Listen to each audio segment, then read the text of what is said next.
Once upon a time, there lived two friends named Welty and Karmen.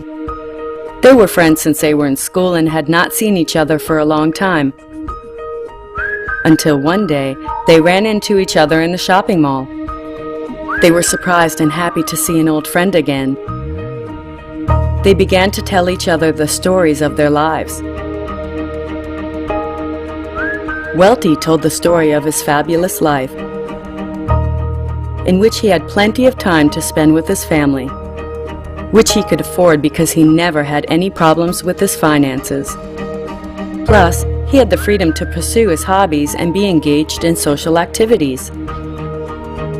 While Karmen spent his days punching the clock, having no quality time to spend with his family, and his meager salary was spent paying more goods and the various installments, on top of an ever-increasing cost of living.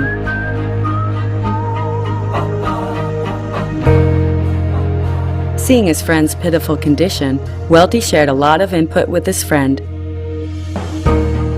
He also told him the story of a boatman who became successful without having to trade his time for money.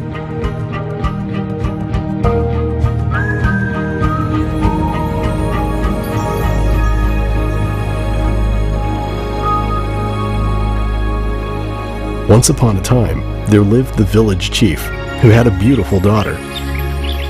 Her beauty was such that all the young men in the village fancies her.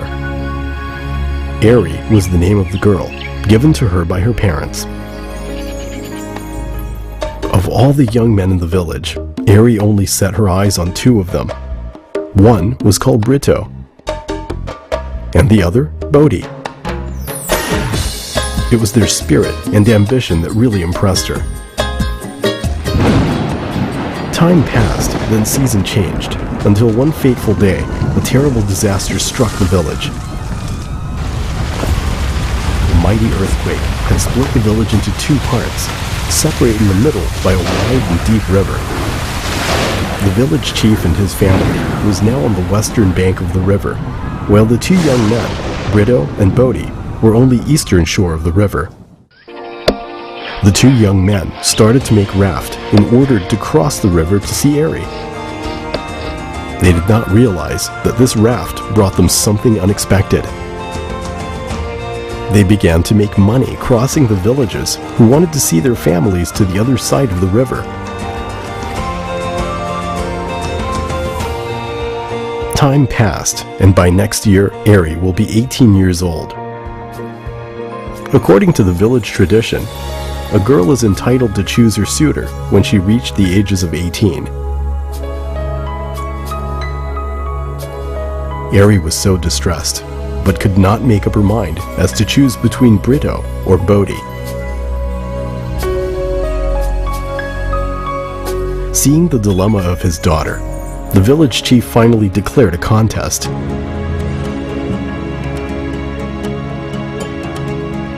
Whoever managed to collect 1,000 taels of gold within 1 year will be entitled to marry his daughter. 1,000 taels of gold was not a small amount of money there. Brito and Bodhi was so dizzy to find the way to collect that amazing sound.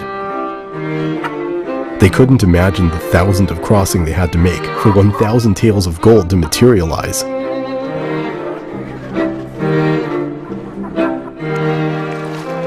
They worked harder and competed to cross more people in order to make the 1,000 taels of gold.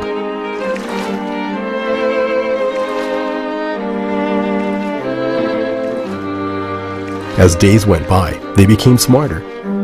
Now, they were not only building rafts but boats to accommodate more people in one crossing, thus increasing their income.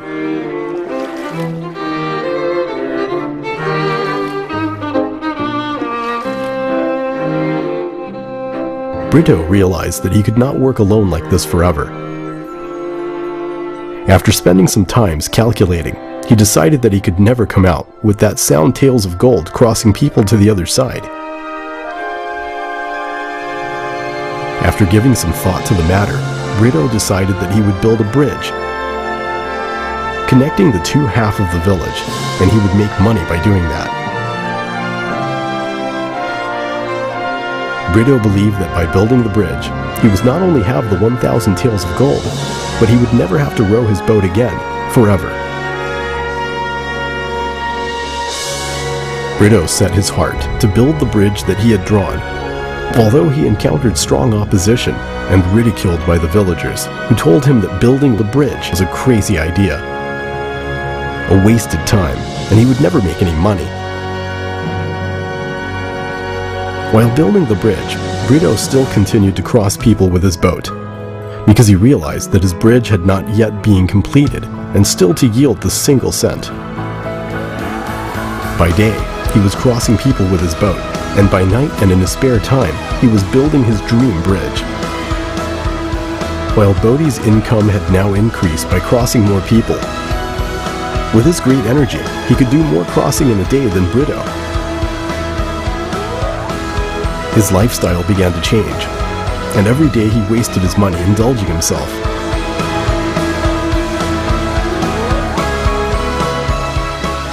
Winter had finally arrived. Brito finally finished to building his bridge. The opening day of the bridge was greeted enthusiastically by the villagers. The price of crossing the bridge was much lower than the paid fare charged by the boats. Moreover, it was much safer crossing the bridge than a boat rides which carried with it the risk of sinking. Brito Bridge functioned very well, and every day people paid to cross. Brito income began to pour in stably. He only needed to build the connecting pipe to let the money streaming into him.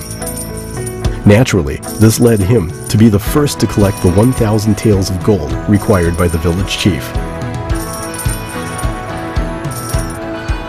Meanwhile, Bodhi's income dwindled every single day. More so as the winter approached and the water of the river turned to ice. The villagers would much prefer to cross the bridge that Brito had built. There was no risk of sinking, and it wasn't slippery even when ice was present.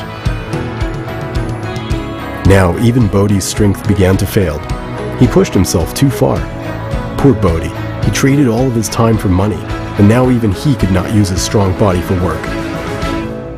The expression on his face began to change. Now autumn had arrived, and Brito's dream finally came true.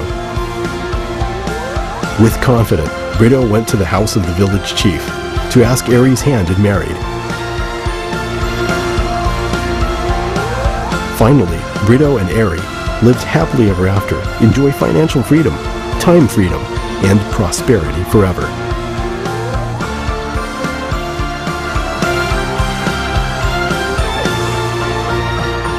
Bodhi finally realized that he had not made the right decision by continuing to rely on his strength to accumulate money.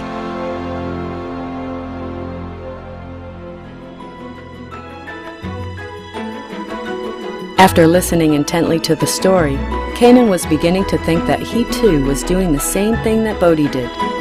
All this time, he was trading his time for money. Arriving home, Karmen still pondered welty's word. Before going to bed, he made the decision to follow welty's advice, that is, to make a smart move like Brito did.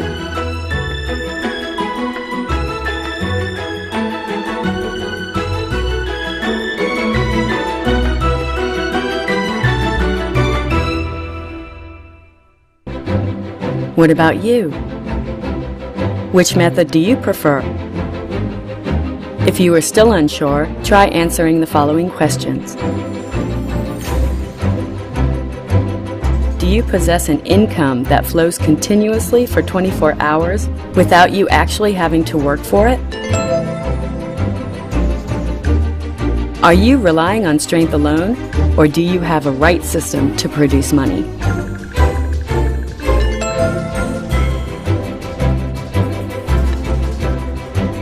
Does your income continue to flow after you are gone?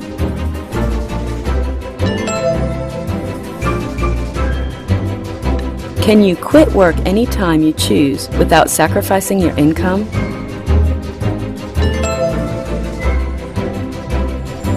Should you for any reason be out of work now, can you survive for the next year without a job? If you cannot say yes to all of these questions, then please contact or get the following DVD, Smart Idea by Freedom Faith Net Global, from the person lending you this DVD.